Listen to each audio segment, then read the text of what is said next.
Rev up your engines!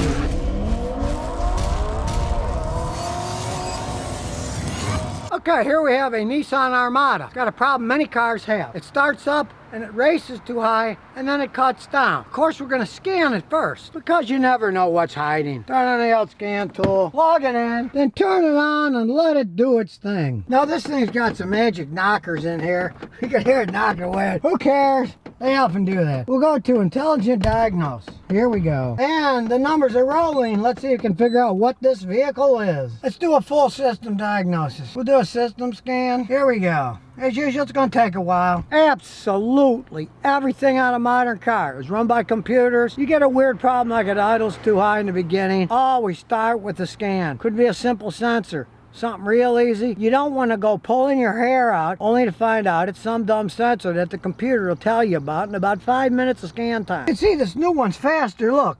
It did 100% already. Okay, here we go. Most all the systems are good except for the transmission control module. Let's see what that is. We'll read the code, P0705. Doesn't have anything to do with the car not starting, idling too high. What it does is, it starts up, idles high, and comes down. If that thing was really bad, park neutral, car wouldn't start at all. It always starts, it just idles too high. So that's some ghost code. These things get old, they get weird codes. You don't give a crap about that. So there's no actual code, so let's look at the vehicle physically. Everything's computerized. People think you don't have to do anything to them. They do need cleaning once in a while. Often, the throttles will get clogged with carbon and do that. So let's take it apart and look at it. We gotta take all this plastic crap off. Beauty covers, yeah, they're just annoying. I call them ugly covers myself. Let's see how the back's stuck on. I don't see any bolts. Just cheap fasteners. Supposed to pop up, but they don't. Piece of junk. Now here's the throttle. We're gonna look inside. So we'll unscrew the intake hose. Pull this off and look inside. Needs more unscrewing. Gotta get a lot of slack. We'll do the other end too. Then we can get it off easier. Wiggle it. There we go. Now as we look inside here, we push it open. You know that dirt in there? That can make it stick. If it's stuck slightly open, it'll think that it's pulling in too much air. It'll give it too much fuel. It'll make it idle bad. So let's clean it. Throttle spray cleaner. See how it's all black? You let it soak a little, you rub it a little. You can see it's starting to come off. Spray some more. And the edges of the throttle, clean them up good.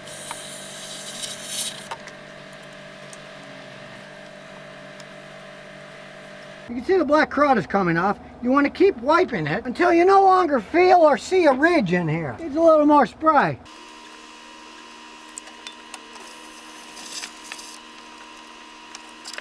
You want to make absolutely positively sure that all that crud is gone, so now the throttle can close the whole way, not get stuck on the carbon. And while we're at it, it works in conjunction with the air filter. Let's check the air filter. The air filter's pretty dirty, you can't even see the sun through it, so we're going to change the air filter. So I'll put the air filter back in. Make sure it all lines up. Snap it in place. This particular one is starting to warp. That typical plastic junk.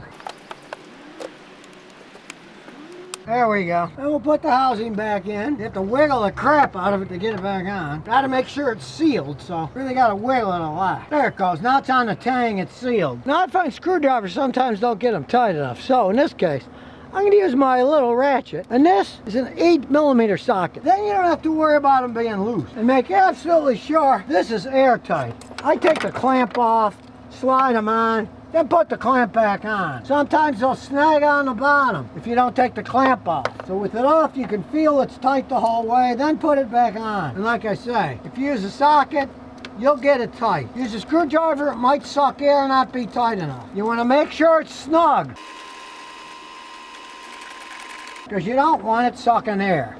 Make sure all that's tight and all the hoses are on correctly. And I noticed one of the bolts was missing. So I got my box out, put a new one in. It doesn't really do anything, but what the heck. Now this is the Nissan Armada with a little over 100,000 miles on it. They're pretty good V8 engines. You can hear it doesn't make too much tapping noise.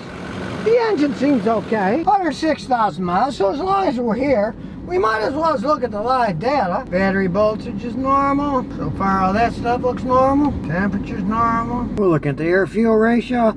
That's not bad. It's only subtracting 0.072%. That's pretty good. The injector pulse on bank 1 and bank 2 are relatively close. You see that's 2.82, 2.81, 2.85, 2.86. It's pulsing a little bit more fuel on one side. I can feel a slight roll in the engine. Thing's 11 years old. You're gonna get stuff like that. We'll check the electrical system out. Any of these problems, we can check them all out. All in all, for its age, big old vehicle, lots of room, big V8 engine. Seems a good chap to take it for a road test. Other than a little rolling idle, it idles pretty good. Keeps getting that annoying ticking sound though every once in a while. Some electronic hoo-ha inside. Guess you just live with that. Now these are big things, Armada, like the Spanish Armada, I guess. They do kind of ride like boats. I mean, you got something this big that carries all these people. Point it more than you steer it. It's just like sailing an Armada down the ocean, only you're on an asphalt ocean. You do feel safe in it though. It's pretty high up in the air. Since there's nobody behind us, except the cows on the side, let's see what it does when we take off. It spins the tires. It's got an engine. This is a V8 Nissan engine. It's got horsepower. There's no arguing that. Now, this car is a relative gas hog, but you'd expect that for something called Armada. What you want is step on the gas and it goes. And that V8 engine is still humming along. The transmission shifting fine. As you can see, there's nothing wrong with this transmission when you floor it. Downshifts. You let go, it upshifts extremely smooth. Even though it's got 106,000 miles on it. Unlike many of Nissan's other products, these have good transmissions. Just realize this bigness comes at a cost. This thing gets like 12 miles a gallon in town. You're lucky if you get 18 on the highway. They are big old gas hogs with big old V8 engines in them. They certainly have get up and go. When you step on the gas, and they certainly do, you use that gas up pretty quickly if you do step on the gas a lot. So if you want to sail the asphalt sea in an Armada, just make sure you got a lot of Spanish gold in your pockets, because it's going to eat up a lot of gasoline. But then again, it might take you a long way, safely, not breaking down. The decent built vehicles, rather expensive, but with that big old V8 engine, and they got plenty of power, and in a pinch, if you got to take off fast, they will go with that big old V8 engine and that computer-controlled electronic transmission. This one's 11 years old, still going strong. Guy's getting his money's worth out of it.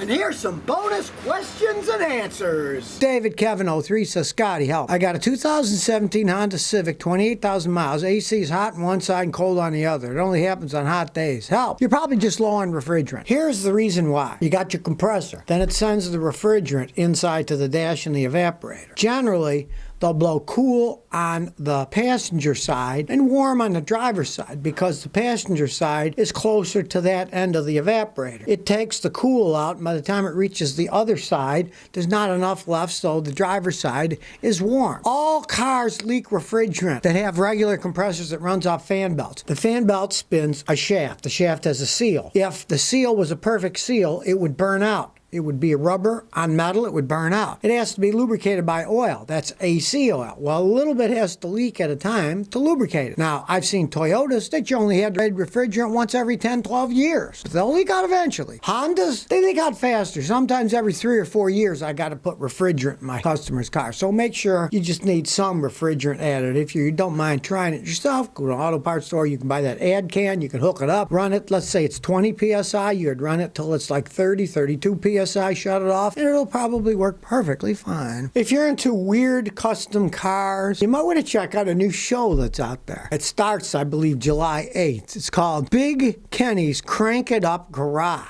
And it's on a weird station. I never even heard of the thing. It's called the Circle Network. Thursdays at 8:30 Eastern Time on July 8th. I guess it's starting out, but I've seen previews of it. It's kind of interesting. He has these really weird-looking cars. He has a hippie-trippy van, which is a Volkswagen van frame encased in a Volkswagen Rabbit, and the outside shell's tipped on the side, so it looks like it's sliding down the road. I mean, there are some pretty wild ones. There's one that looks like a Lear jet, but it's been turned into a car. It's pretty interesting. interesting. I'm going to have to check it out when the whole show comes out July 8th. Big Kenny's Cranking Up Garage. Americans make some pretty weird cars. It looks like it'd be kind of an interesting show. You know, most of these shows are just, you know, the old cliche, buy a car, fix it up, blah, blah, blah, blah, blah, blah, blah. This one looks like it's got a little more bite to it. And interesting enough, old Big Kenny's from down the road. He's in Nashville. Maybe I'll get to meet Big Kenny one of these days. He might be an interesting character. I'll have to check it out. It looks like he's got some pretty interesting cars in. You want to see weird Americana cars? The guy's name is Kenny Alphin. Big Kenny's Cranking Up Garage. The crazy stuff that Americans have done with cars on the air. And they're real cars, too. It's not some make-believe one with fantasy cartoons. They're things that people actually have made and have driven down the road. So if you never want to miss another one of my new car repair videos, remember to ring that bell.